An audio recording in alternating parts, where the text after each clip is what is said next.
Forward Assist Smithing here.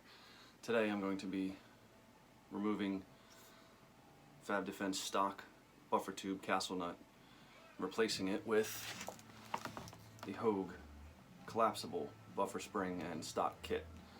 Simple how-to, simple upgrade. Alright guys, first thing I'm going to do, my vice block from the Real Avid AR-15 Armor's kit. Lock that in the magazine so it doesn't go anywhere. I'm going to place it in my vise so I have a sturdy workbench. Alright guys, as you can see, locked in my vase, two-handed workbench. I've already removed the buffer spring. That's simple. Next, Avid AR Armor's wrench. I've already broken the castle nut loose.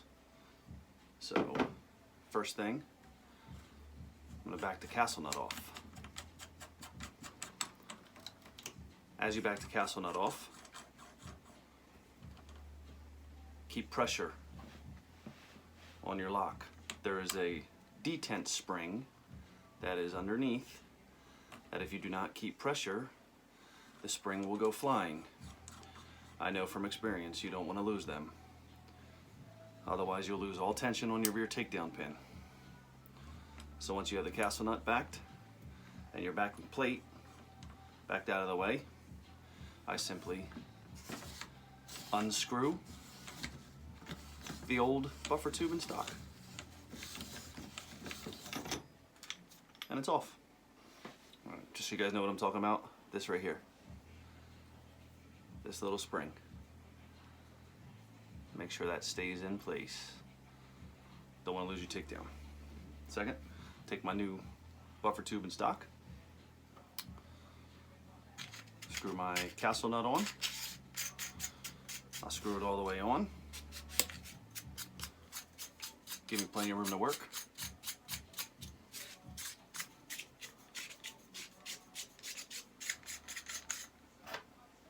Now my back plate, little groove right here on the bottom. Groove the stock. The buffer tube, sorry. Lines up perfect. Your little depression out. Extended small hole in the back of your receiver. Simple enough. Slide it on the grooves. Give yourself enough room. So it's started. Screw it in. Once I have it screwed into where I need it, slide your plate forward until your grooves line up in the receiver.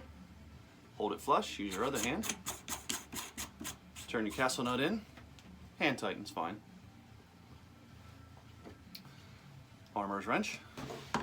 Lock in your grooves. Snug it.